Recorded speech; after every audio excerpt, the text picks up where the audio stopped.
aso. Buti pa yung aso eh, kahit ratalikod ka eh. Kilala ka pa rin niya eh. Kahit matagal kayo hindi nakikita ba? Eh samantalang yung tropa mo. Natatalikod mo pa lang.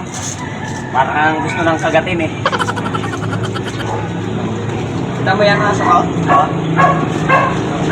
Kahit matagal kami hindi nakikita eh. Kilala pa rin niya ako eh.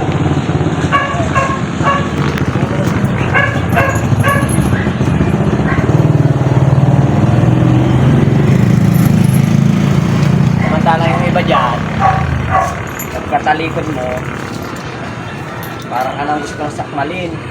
Like pa yung aso.